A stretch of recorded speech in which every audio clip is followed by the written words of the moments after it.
Good morning students. तो आज हम स्टार्ट करते हैं अपना चैप्टर नंबर सेकंड का नेक्स्ट सेशन। तो आज हम स्टार्ट करते हैं, हमने पीछे कोलिगेटिव प्रॉपर्टीज पढ़ी। तो अभी तक हमने 3 कोलिगेटिव प्रॉपर्टीज पढ़ ली हैं।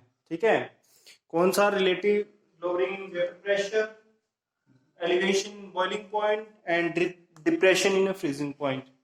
अब हमें सिर्फ एक जो टॉपिक है या एक जो कोलिगेटिव प्रॉपर्टी है वो बच गई है। उससे पहले कुछ कॉन्सेप्ट्स हैं वो जो हमें हमें यहाँ डिस्कस करने हैं। तो वो हम स्टार्ट करते हैं आज और डिस्कस करते हैं कि क्या है। तो देखिए, हम स्टार्ट करते हैं। यहाँ हमारे पास जो पहला है डिफ्यूजन। डिफ्यूजन होता है क्या है वो आपको मैं आज बताने वाला हूँ। तो चलिए स्टार्ट करते हैं और ये समझते हैं। The process in which movement of the molecules takes place from the high concentration to low concentration is known as the diffusion. मतलब क्या है, जो मॉलिक्यूल्स है हमारे पास किसी भी चीज के, वो हाई कॉन्सेंट्रेशन से लो कॉन्सेंट्रेशन की तरफ मूवमेंट करना स्टार्ट करें, उसे हम क्या कहेंगे? उसे हम कहेंगे डिफ्यूजन। ठीक है, ठीक है, उसे कहेंगे डिफ्यूजन। ओके, तो अब हमारे पास आता है डिफ्यूजन। ये हमारे पास डिफ्यूजन हो गया। अब एग्जांपल दूं डिफ्यूजन का, तो आप अगर देखो, सबसे बेस्ट एग्जांपल आपके लिए रहेगा। तो आप एक कोने में खड़े होकर परफ्यूम लगाते हैं रूम में, मान लीजिए। ठीक है, तो 2-4 मिनट के बाद में पूरे रूम में परफ्यूम की स्मेल हो जाती है। तो जहां आपने परफ्यूम अपनी बॉडी पे डाला, वहां क्या है? हाई कॉन्सेंट्रेशन है। और जैसे जैसे वो उसके मॉलिक्यूल्स है वो लो कॉन्सेंट्रेशन में फैलते चले जाएंगे, है ना, दूर दूर तक फैलते चले जाएंगे। इसे हम क्या कहते हैं? डिफ्यूजन कहते हैं। ठीक है, ये डिफ्यूजन हो गया। फिर हमारे पास आता है नेक्स्ट, जो हमारे पास है ऑस्मोसिस।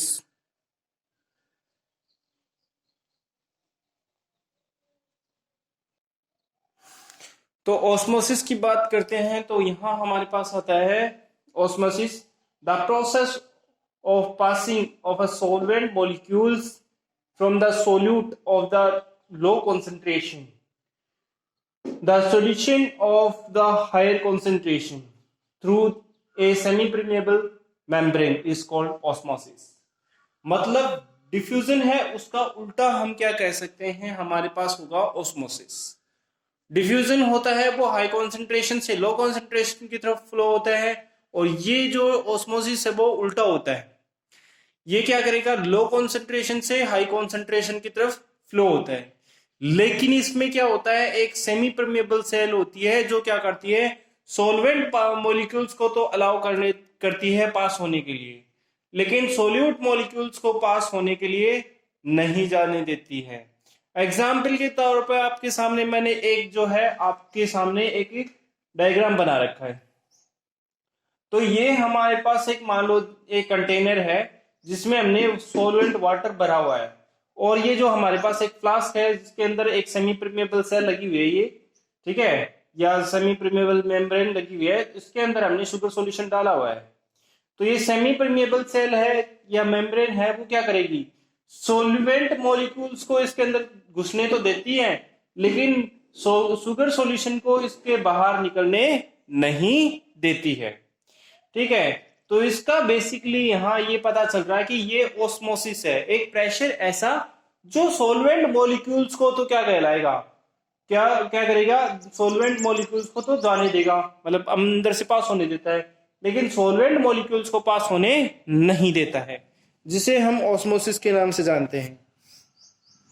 देखिए, और अच्छे से समझने के लिए, जब हम एक थिंस्टल फनल है हमारे पास, इसमें हमने semi permeable membrane filled with colour solution of sugar, है ना, ये हमने थिंस्टल फनल है हमारे पास, थिंस्टल फनल, और इसके अंदर हमने क्या किया?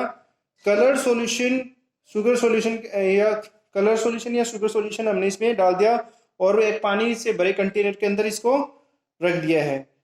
या थिंस्टल फनल क्या करेगा? अलाउ करेगा सिर्फ सॉल्वेंट मॉलिक्यूल इसके अंदर से पास हो जाए, बट सोल्यूट मॉलिक्यूल्स को पास होने नहीं देता है। ठीक है, तो इससे पता चलता है कि सॉल्वेंट जो होता है वो लो कॉन्सेंट्रेशन होती है, और सोल्यूट होता है वो हायर कॉन्सेंट्रेशन होती है। ठीक है, तो इसकी वजह से क्या है, हमें इसे ऑस्मोसिस का नाम देंगे।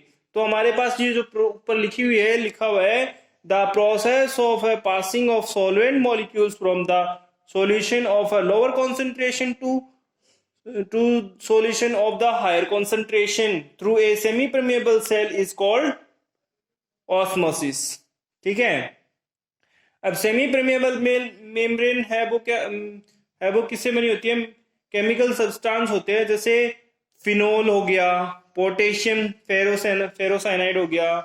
ये जो सेमी परमेबल सेल है वो क्या करेगी? एक मतलब कंटिन्यूअस सीट होती है एक तरह की, और वो एक मतलब नेटवर्क कंटेन करती है बहुत ही स्मॉल पोर्स, मतलब बहुत छोटे छोटे उसके अंदर होल होते हैं, जिसके अंदर से वो क्या होते हैं, बेसिकली हमारे पास सॉल्वेंट मॉलिक्यूल्स है वो पास हो सकते हैं। तो ये जो हमारे पास जो सेमी परमेबल है वो या तो किससे बनी होती है, या तो बनी होती है किससे? फिनोल से, या पोटेशियम फेरोसाइनाइड से बनी होती है। और ये कंटिन्यूअस मेम्ब्रेन होती है, मतलब एक तरह से कंटिन्यूअस नेटवर्क होता है इसके अंदर, और छोटे छोटे बहुत छोटे छोटे होल होते हैं जिसके अंदर से ये वाटर मॉलिक्यूल्स पास अंदर चले जाते हैं और बाहर भी निकल जाते हैं। लेकिन सुगर सॉल्यूशन बाहर नहीं निकल पाता है, या कलर सॉल्यूशन बाहर नहीं निकल पाएगा। ठीक है, तो ये हमारे पास जो प्रोसेस है वो क्या है? ऑस्मोसिस की प्रोसेस कहलाती है। अब हम इसके आगे के कॉन्सेप्ट देखते हैं कि आखिरकार आगे क्या है। तो चलिए आगे स्टार्ट करते हैं, और आगे आता है हमारे पास ऑस्मोटिक प्रेशर। ये हमारे पास कोलिगेटिव प्रॉपर्टी की लास्ट प्रॉपर्टी है, फोर्थ वन। ठीक है, तो कोलिगेटिव प्रॉपर्टी की लास्ट है, इसको समझते हैं कि है क्या। तो पहले तो ऑस्मोटिक प्रेशर की डेफिनेशन मेरे अकॉर्डिंग बनाई है, ये समझ लेते हैं, और फिर हम आगे पढ़ेंगे। तो pressure stop the movement of a solvent, एक ऐसा प्रेशर जो सॉल्वेंट के मूवमेंट को रोक देता है, to applied the mechanical pressure on the solution. अगर मैकेनिकल प्रेशर जब हम सॉल्यूशन पे लगाएंगे तो क्या होगा? मूवमेंट ऑफ सॉल्वेंट का जो मूवमेंट है जो सॉल्वेंट का, वो उस प्रेशर की वजह से रुक जाएगा। The pressure just sufficient to the stop of osmosis. मतलब क्या करेगा कि ये लो कॉन्सेंट्रेशन से हाई कॉन्सेंट्रेशन में जाना रुक जाएगा। किसकी वजह से? ऑस्मोटिक प्रेशर की वजह से। Will be the osmotic pressure. ठीक है, इसे हम ऑस्मोटिक प्रेशर कहेंगे।